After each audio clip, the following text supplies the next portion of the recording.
राधे राधे, जय श्रीमन नारायण, हरे कृष्णा। कैसे हैं आप लोग? आशा करती हूँ कि श्री हरि की कृपा आप सभी पर बनी रहे, आप सभी स्वस्थ हो, अच्छे हो। और आज हम सुनेंगे भगवान विष्णु और देवर्षि नारद की कहानी। तो चलिए मन में भगवान विष्णु का ध्यान करते हुए कहानी को सुनते हैं। एक बार देवर्षि नारद के मन में आया कि भगवान के पास तो बहुत सारे महल अटारियाँ हैं, क्यों ना एक आधा उनसे मांग लिया जाए। यदि मैं उनसे मांग लेता हूँ तो यहीं आराम से टिक जाऊँगा, नहीं तो इधर उधर मुझे घूमते रहना पड़ेगा।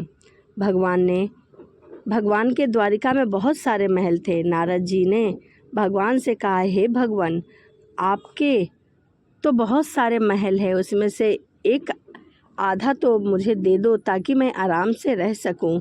आपके यहाँ खाने पीने का इंतज़ाम अच्छा है, यहीं रह के भोजन आदि कर सकूं। भगवान ने सोचा कि यह मेरा भक्त है, विरक्त सन्यासी है, अगर यह कहीं राजसी ठाठ में रहने लगा तो थोड़े दिन में ही इसकी सारी विरक्ति भक्ति निकल जाएगी।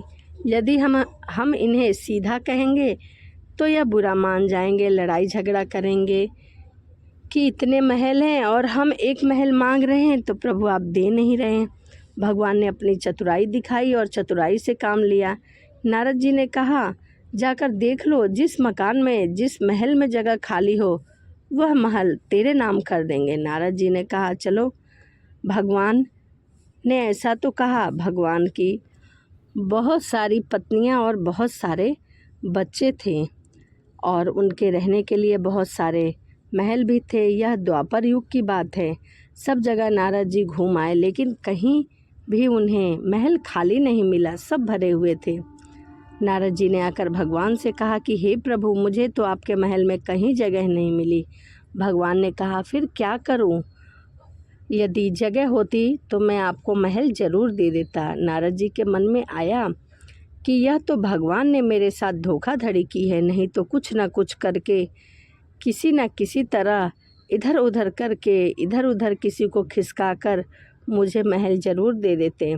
इन्होंने मेरे साथ धोखा किया है, मैं भी इन्हें मज़ा चखाऊंगा। नारद जी रुक्मिणी जी के पास पहुँचे। रुक्मिणी जी ने नारद जी की आओ भगत की बड़े प्रेम से रखा। उन दिनों भगवान सत्यभामा जी के यहाँ रह रहे थे, क्योंकि भगवान प्रत्येक रानियों के पास रहते थे। एक आधा दिन बीता तो नारद जी ने उनको दान की कथा सुनाई। सुनाने वाले स्वयं नारद जी दान का महत्व सुनाने लगे कि जिस चीज़ का दान करोगे वह चीज़ आगे तुम्हें कई गुना फल मिलेगा। जब नारद जी ने देखा कि यह बात रुक्मिणी जी को जम गई है तो उनसे पूछा, आपको सबसे ज़्यादा प्यार किससे है? रुक्मिणी जी ने कहा कि यह तो कोई पूछने की बात है, भगवान श्री हरि से मैं बहुत ही प्रेम करती हूँ। कहने लगे, फिर आपकी यही इच्छा होगी कि अगले जन्म में वही आपको मिले? रुक्मिणी जी बोली,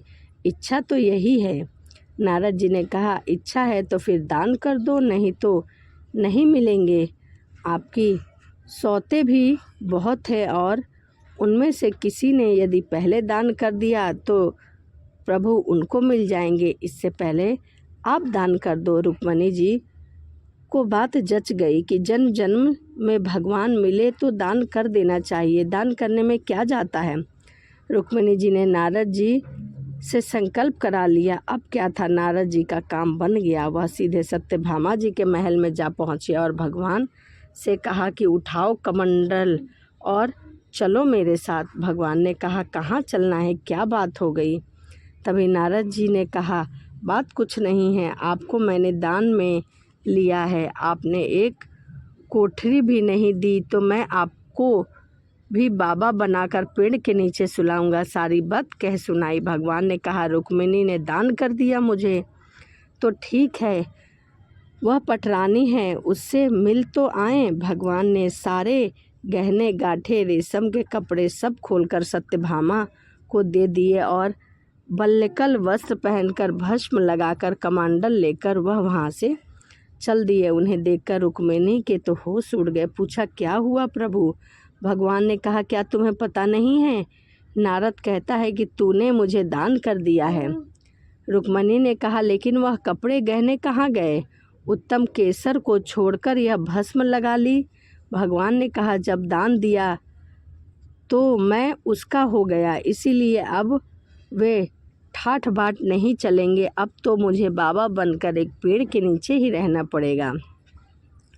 रुक्मिणी ने कहा, मैंने इसीलिए थोड़ा ही दिया था कि यह ले जाओ। भगवान ने कहा, और काहे के लिए दिया जाता है? इसीलिए दिया जाता है जिसको वह ले जाए। अब रुक्मिणी के तो होश उड़ गए, वह घबरा गई। रुक्मिणी ने कहा, नारद जी, यह आपने मेरे से पहले नहीं कहा। अगले जन्म में मैं तो मिलूंगी सो मिलूंगी, अब तो हाथ से ही खो रहे हैं। नारद जी कहा, अब तो जो हो गया सो हो गया, अब मैं प्रभु को ले जा रहा हूँ। रुक्मिणी जी बहुत रोने लगी, चिल्ला चिल्ला कर शोर मचा दिया। सभी रानियां वहाँ इकट्ठा हो गई। सत्यभामा, जामवंती सब समझदार थी। उन्होंने कहा, भगवान एक रुक्मिणी के पति थोड़े ही हैं, इसीलिए रुक्मिणी को सर्वथा दान करने का अधिकार नहीं हो सकता।